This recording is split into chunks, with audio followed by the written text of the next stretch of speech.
Olá, vamos dar continuidade aos nossos estudos, agora com endereçamento IPv6. Problemas do IPv4, né? Resumo, não existem mais endereços IPv4 para novos empreendimentos, para novas companhias, para novos países, né? Então, aqui nós temos alguns organismos internacionais onde tinha uma data limite de projeção para esgotar o IPv4. 2015, 2012, 2014, 2019, 2011, todas datas passadas, né? Então, não existem mais endereços, novos endereços IPv4. O que existem são algumas companhias que já migraram para o IPv6 e que devolvem a faixa que utilizavam de IPv4, mas novos endereços IPv4 não existem mais. O IPv4 e o IPv6 ainda vão coexistir durante um bom tempo, porque não existe uma data onde vai haver uma virada, onde todo mundo que está em PV4 obrigatoriamente tem que estar em PV6. Isso não existe. Então, essa mudança é paulatina, essa mudança é à medida que os sistemas forem e os ativos de rede forem sendo configurados e passando do IPv4 para o IPv6. Então, existem algumas técnicas para fazer essa coexistência do IPv4 e IPv6.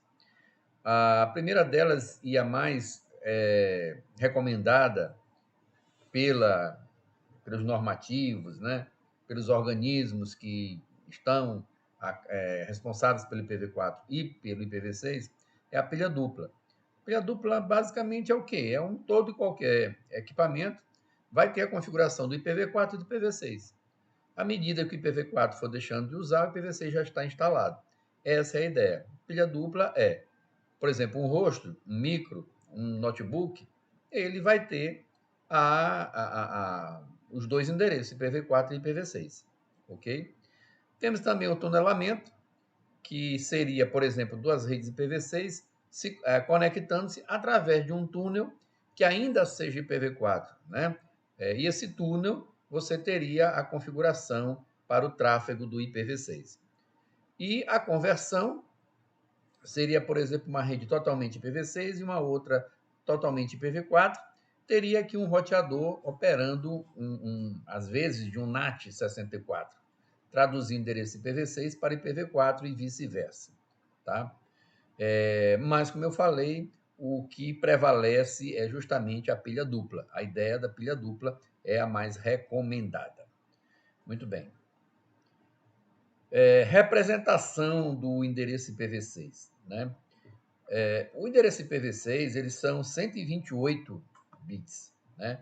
E cada conjunto de 4 bits, quatro números, quatro dígitos hexadecimais, que na verdade aí sim são 16 dígitos binários, né? Aqui ele até traz esse exemplo aqui. Eu tenho aqui 4 algarismos hexadecimais que podem variar de 0000 até FFFF. Tá? Ora, como a gente sabe que cada algarismo hexadecimal é formado de 4 bits, então 4 vezes 4, você vai ter 16 binários aqui. Isso aqui sim são os binários. Tá? Aqui é em hexadecimal e aqui em binário.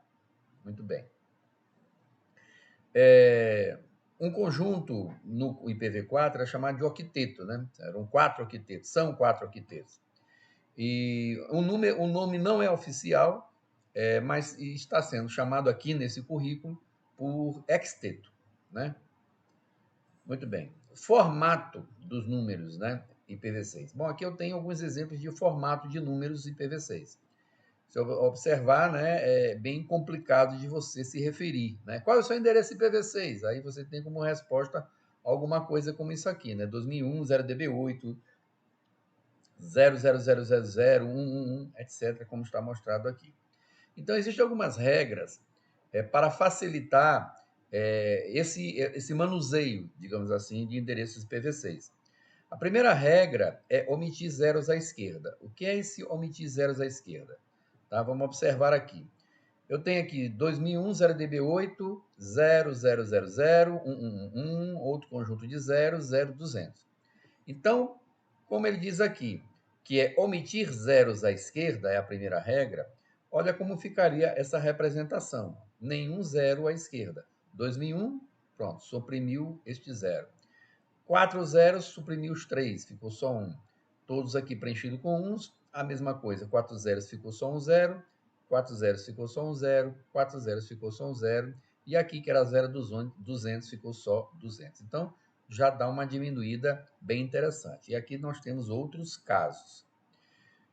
A regra dos dois pontos duplos. O que é esses dois pontos duplos? Vamos ver aqui um exemplo.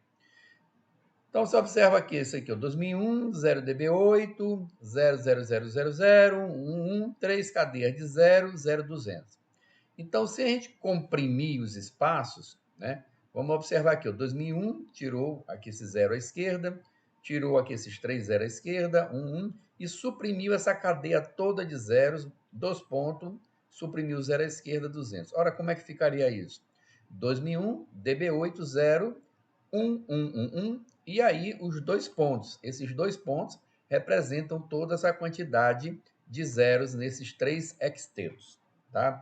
Só pode haver, num endereço IPv6, um conjunto de dois pontos, né? Por quê? Óbvio, se eu colocasse aqui nesses conjunto de 4 zeros também dois pontos, e eliminasse ele, você, na hora de voltar ao número original, não saberia, nesse primeiro intervalo, quantos hextetos estariam aqui e quantos hextetos estariam aqui. Então, ficaria difícil de desmembrar o número de maneira correta. Então, só é permitido um conjunto de dois pontos, né? Só um conjunto. Obviamente que a gente vai colocar onde tiver a possibilidade de reduzir uma maior quantidade de hextetos. No caso, esse exemplo foi este local escolhido para colocar os dois pontos. Aqui tem outros exemplos que vocês podem dar uma olhada. Aqui ele traz algumas representações, né? Vamos em frente. Tipos de endereços IPv6. Bom, nós temos o endereço unicast, que é semelhante à ideia do IPv4. O endereço IPv6 unicast identifica exclusivamente uma interface de um dispositivo habilitado para IPv6. Né? Multicast. O endereço IPv6 multicast é usado para enviar um único pacote IPv6 para vários destinos. E o Ncast é um endereço IPv6. Ncast é qualquer endereço IPv6 unicast que possa ser atribuído a vários dispositivos. Não vou entrar em detalhes sobre o Ncast, porque ele mesmo fala aqui que está fora do escopo deste curso. Então, basicamente, nós temos o quê? Endereços unicast e multicast na vertente deste treinamento, deste curso. Você observa que ele não fala de broadcast. Não existe o conceito de broadcast em IPv6. Se você quer mandar para todo mundo, você vai usar o endereço multicast para todos, que acaba sendo um broadcast. Comprimento do prefixo IPv6. Então, se você observar aqui, nós temos aqui os nossos 128 bits, 64 mais 64, aonde ele divide em prefixo, que é a parte de rede e subrede, e os outros 64 bits têm o ID da interface. Um exemplo aqui, 2001, 0db8, né, com a numeração continuando, eu tenho a separação entre o que é o prefixo e o que é o ID da interface. Tipos de endereço IPv6 unicast, tá? Endereços unicast IPv6. Eu tenho um unicast global. O unicast global, ele se assemelha ao endereço IP versão 4 público, né? O endereço público, válido na internet.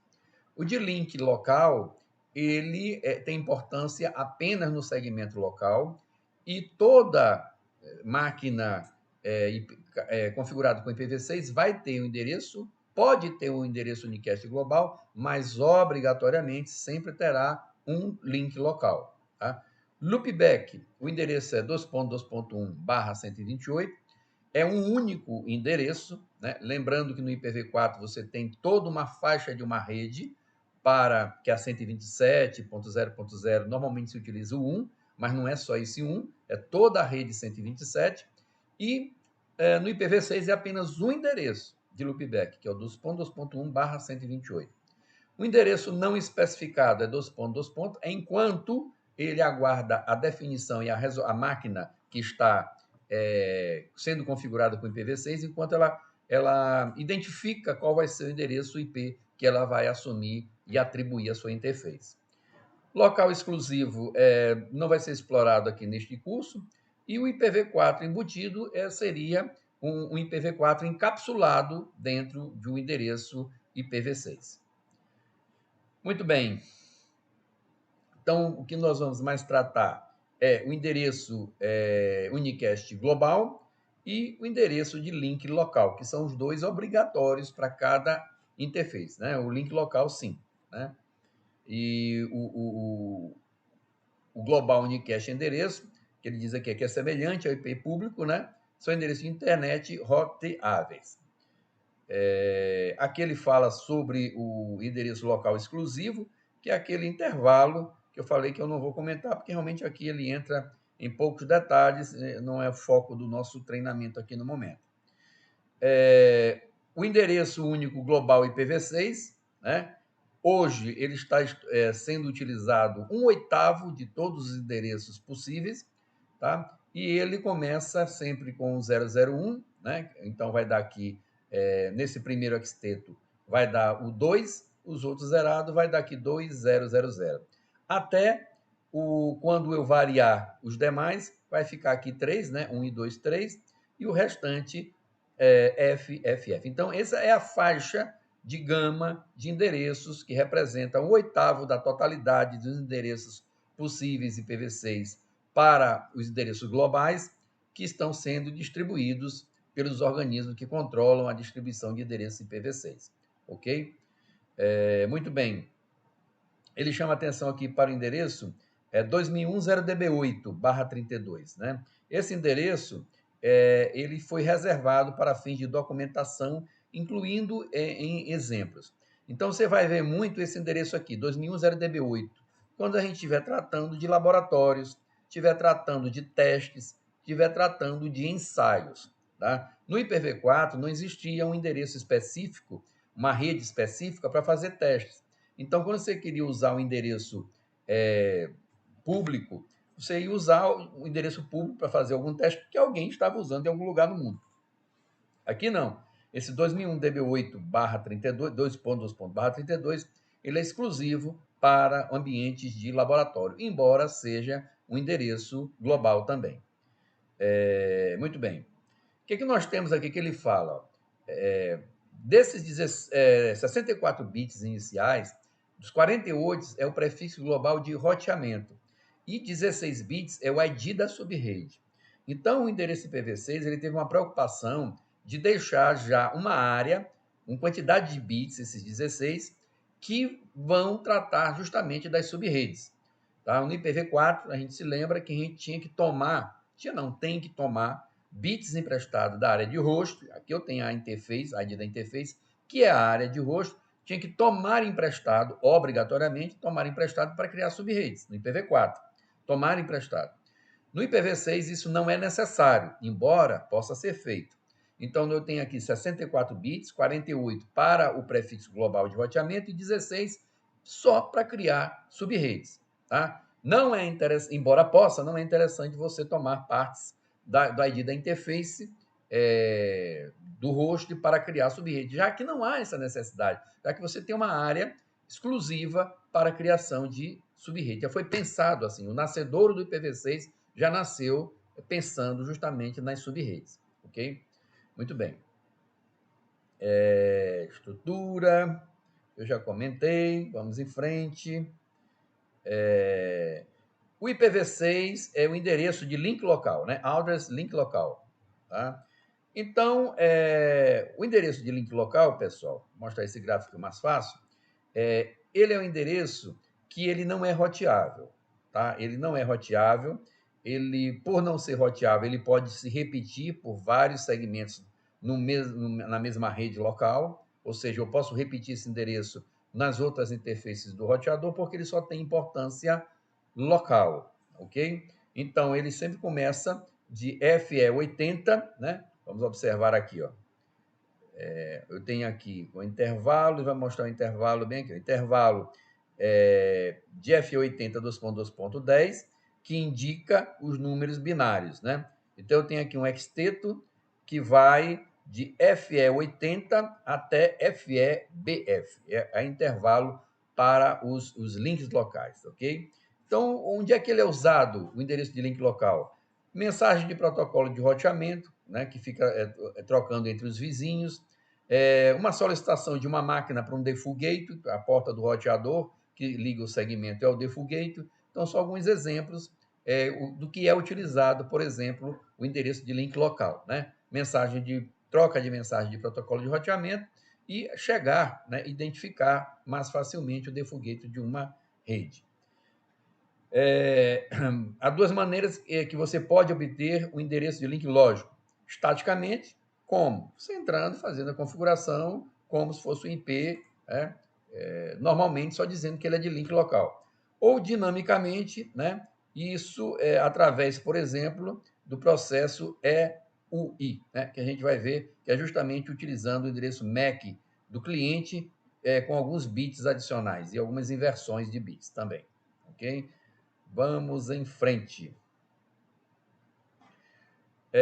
Configuração estática, né, do endereço único global e do endereço de link local. Tá? Então, você tem aqui uma rede, onde você vai ter aqui o endereço global e o endereço de link local, tá?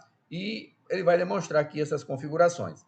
Então, por exemplo, interface gigabit 0/0/0, colocou o IPv6 address 2001 DB8 ACAD 1.2.2.1/64. E aí ele levantou dando no shutdown. Aí ele dá um exit e vai para a próxima interface. Interface gigabit 0/0/1, onde tem IPv6 áudio 2001, DB8, ACAD 2, né? Observando que o endereço da rede está justamente aqui, ó, até aqui que formam os 64, né? 2.2.1/64 no shutdown e exit. O próximo interface é serial 0/1/0, com o endereço IPv6 address 2001 DB8 ACAD 3, então isso aqui é a terceira rede, ó. 2.2.1/64 dá um no shutdown e o exit, ok? Se você for fazer isso no Windows, seria algo neste sentido, 2001 DB8 ACAD 2.1, 2.2.10, prefixo 64, e aqui ele coloca o default gate, que foi o IPv6 que nós colocamos na porta do roteador que atende esta máquina. Muito bem. Que mais? Configuração estática de um endereço de link local, tá? Ele traz aqui um exemplo, onde ele vai entrar na interface gigabit 0/0/0, IPv6 address FE80 2.2.1, 2.1, link local. Especificamente, ele tem que dizer que é o link local. Exit. Interface, na próxima interface, ele vai colocar o FE80 2.2.21, também especificando que é o link local. Por último, na serial, também ele vai dizer FE80 2.3, link local. Muito bem. Aqui ele vai fazer um laboratório. Vamos em frente. Endereçamento dinâmico para endereços globais IPv6. Mensagens de RS e mensagens RA. Então, o que acontece? Quando uma máquina entra na rede, ela inicia, ela vai mandar mensagens RS, né? Que é solicitação de um roteador. Ou seja, uma máquina que está configurada, ou que vai se configurar com IPv6, ela tem que encontrar um roteador. O roteador é vital para poder você sair do seu segmento. Então, a máquina procura, olha, tem algum roteador aí que possa me dar informações sobre o IPv6, endereçamento, rede, default gate, etc. E o roteador manda o anúncio do roteador, né? O RA, que é o anúncio do roteador, manda as informações do roteador. Essas informações, elas podem variar dependendo da configuração que foi feita nesse roteador, tá? Que nós vamos ver agora. Primeiro método, né? Dependendo da configuração que você fez, tá? O roteador, o anúncio do roteador, vou aumentar aqui um pouquinho, ó. As mensagens de RA, elas podem ser três tipos. Primeiro, o roteador pode dizer, olha, eu tenho tudo que você precisa, incluindo prefixo, comprimento prefixo, endereço do gate e padrão. Então, a máquina recebe tudo a partir do roteador, né? Através de configuração. Na interface, você está configurando, além do endereço IP, além do no shutdown, você coloca mais umas configurações para que o padrão é esse aqui. Tá? O padrão é que ele vai entregar tudo para a máquina. Tá? Mas existe outro método, tá? Que é o Slack com o servidor DHCP sem estado. O que o roteador vai dizer? Olha, aqui estão as minhas informações, mas você precisa obter outras informações, como endereço DNS, de um servidor DHCP versão 6 sem estado. Ok?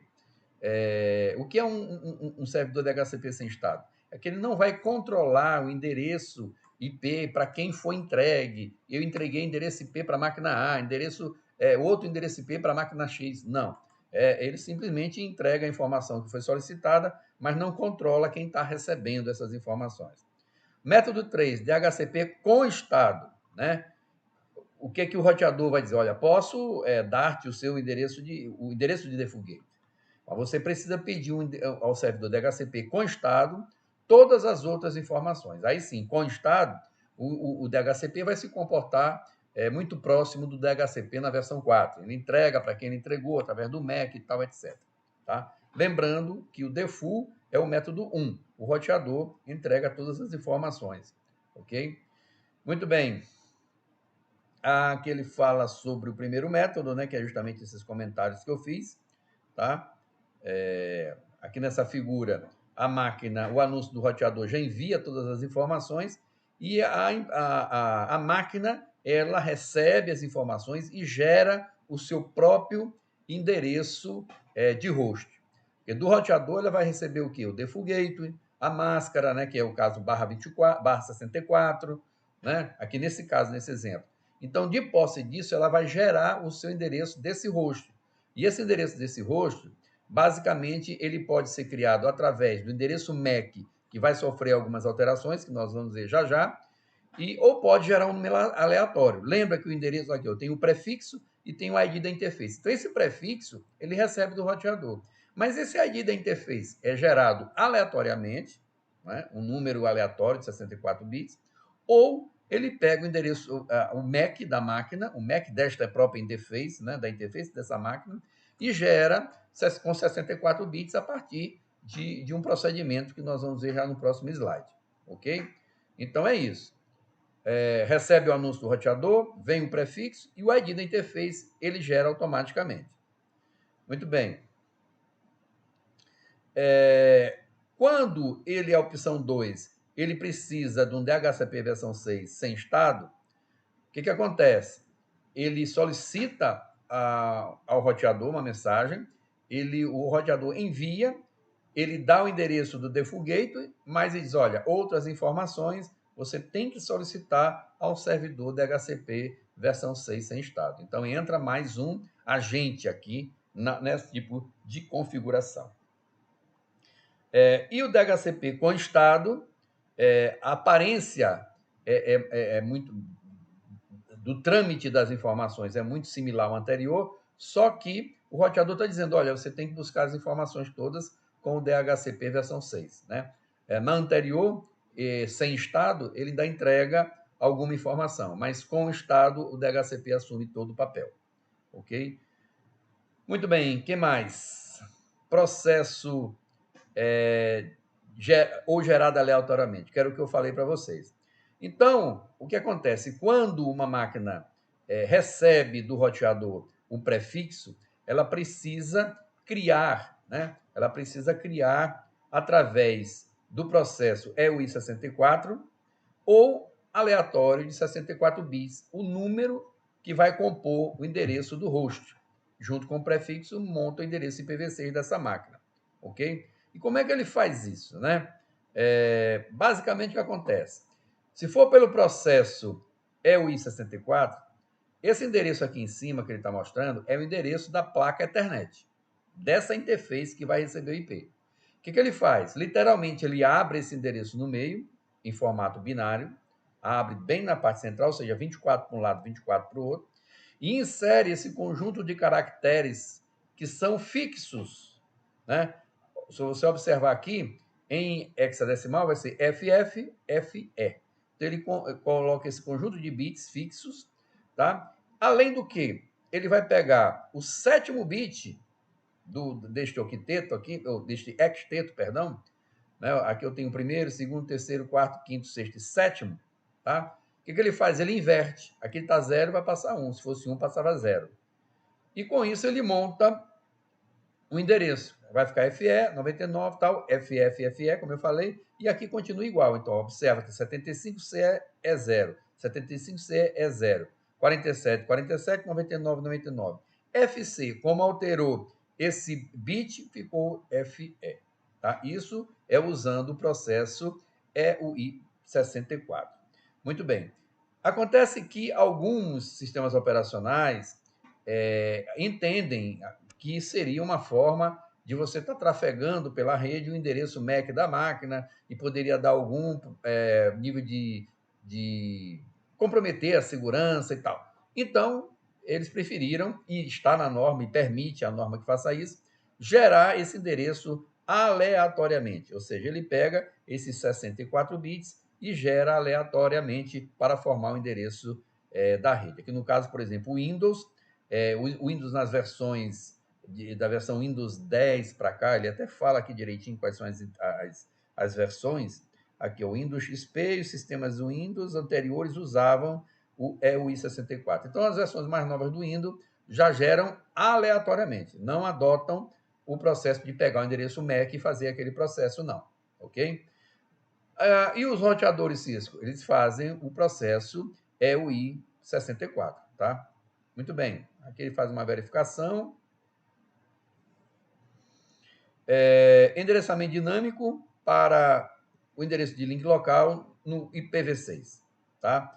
E aqui eu tenho a parte inicial aqui com os 64 bits, lembrando que ela inicia com FE 80 2.2.10, que é o endereço IPv6, e no final nós temos aqui o ID da interface com o número gerado aleatoriamente. Os endereços de link local na dinâmica do Windows, né? Obedece o mesmo princípio, gera aleatoriamente. Se você observar aqui, ó, temos FE 82.2. Gerado aleatoriamente, ok? Aqui o endereço default FE 8080.2.2.1, porque esse 1 aqui ele foi colocado de forma manual na interface do roteador, ok? Perdão, aqui ele usou o EUI 64, ou seja, ele pegou o endereço da placa de rede e fez aquele processo, e aqui ele já fez de forma aleatória, tá? Já fez de forma aleatória. Tanto é que tem aqui no meio FFFE. Então é até fácil de você identificar, olhando para o endereço, se ele foi gerado pelo processo EUI 64 ou foi aleatório. Se você tiver aqui no centro, nessa parte, a identificação do host FFFE, ele foi pelo EUI 64. Embora que aleatoriamente ele possa vir colocar nesta mesma posição FFFE, mas presumidamente com a grande possibilidade dele ter gerado a partir da placa de rede. LLAs dinâmicos em roteadores Cisco, né?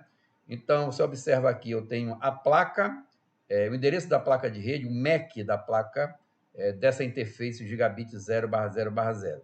E aí você tem aqui um show IP interface brief, a gigabit 0/0/0, que é esta interface aqui, gerou pelo processo usando a interface, né? Usando o endereço MAC da placa. Você observa aqui que tem o FFFE e o restante, o 92.3640, 92.3640 é igual. Tá? Tem a gigabit 0/0/1, que é um novo endereço, né? Também utilizou o processo de criar o endereço 72, 79, B3, FFFE, 92, 36, 41, que era uma outra placa de rede. Ele não mostrou aqui, mas aqui já teria uma outra interface, uma outra MAC. Agora, interessante aqui na serial, a serial 0/1/0, né? Se você observar que o endereço da serial, o endereço gerado é a partir da interface gigabit 0/0/0. Por quê? Porque, na verdade, a serial ela não tem endereço MAC, né? O endereço MAC é uma característica da interface Ethernet. Então, a serial ela se apossa, digamos assim, do endereço MAC da interface e coloca e faz o mesmo processo do FFFE. Não tem problema ser igual o endereço de link local, porque ele só tem importância em cada segmento, tá? Então, por isso que ele pode repetir em diferentes interfaces. O que não pode repetir é o endereço global. Aqui ele está 2001 DB8AK de 11 e aqui eu tenho 2000 DB8AK de 31. Aí ele não pode repetir. Mas o link local não teria esse tipo de problema. Para fazer as verificações, você tem alguns comandos, né? Como o Show IP Interface Brief, como foi mostrado anteriormente. Você tem o Show IPv6 Route, né? Show IPv6 Route, ele vai te mostrar o que está diretamente conectado, o endereço dos links, né? Você pode fazer um ping para o endereço que você quer atingir. Aqui teve sucesso. Vamos em frente. Aqui você faz uma verificação de aprendizagem. Endereços IPv6 multicast, tá? Conforme falei, não existe broadcast. Quando houver a necessidade de mandar para todos, você manda um multicast específico. Então, por exemplo, aqui, ó, FF02.2.1 é um grupo multicast de todos os nós, que seria o nosso broadcast no IPv4. E aí eu tenho FF02.2.2, um grupo multicast de todos os roteadores, né? Mas para que isso ocorra, você tem que habilitar IPv6 Unicast Route. Todo roteador, ele já vem habilitado o IPv4 para fazer roteamento. Mas o IPv6 você precisa ativar, senão não vai funcionar a parte do IPv6. Você tem que ativar o roteamento. Unicast Routing. Muito bem, que nós temos aqui. Eu lhe mostro aqui o IPv6 origem e o IPv6 destino, enviando de um roteador para todas as máquinas de destino. Muito bem. O que mais? Endereços IPv6 multicast de nó solicitado. Veja exemplo aqui, ó. Quando há o envio, essa máquina recebe. A minha placa de rede Ethernet determinou que este multicast não é para mim. Minha placa de rede Ethernet determinou que este multicast não é para mim. E minha placa de rede Ethernet determinou que este multicast é para mim. É enviado para todos e a placa de rede consegue detectar e levantar as informações para as camadas superiores. Aqui nós temos um laboratório para vocês realizarem. Subrede usando o ID da subrede, né? Subrede em rede IPv6, né? Subrede em rede IPv6. Como eu falei, o IPv6 já foi pensado como uma área de 16 bits para a criação de subredes. Então, não há necessidade de tomar bits emprestados da área de hosts para compor subredes, embora possa, mas não é necessário. Então, por exemplo, aqui ele traz um exemplo da 2001 DB8 ACAD, nos bits designados para a criação de subredes, criou aqui várias subredes, né? Aqui é uma série delas, na verdade, 65.534 que, né, não foram exibidas todas, mas aqui você tem uma série. Então fica muito mais fácil você criar subredes em IPv6, porque já existe uma área específica para isso, né? Um conjunto de bits específico para isso. Alocação de subredes IPv6, ele traz um exemplo, ó, a CAD1, a CAD2, a CAD3, a CAD4, a CAD5 e por aí vai, né? Então fica muito mais fácil de você definir. Então nessa rede ele tomou alguns dos endereços 1, 2, 3, 4, 5 para poder criar as subredes, né? Para colocar e já fazer a configuração. Aqui o roteador configurado com subredes, ó, na interface gigabit 0/0/0, eu tenho IPv6 Auders, domínio 1 DB8ACAD, 1, 2.2.164 no shutdown. Aqui seria 2, 2.164 no shutdown e aqui 3, 2.164 no shutdown, né?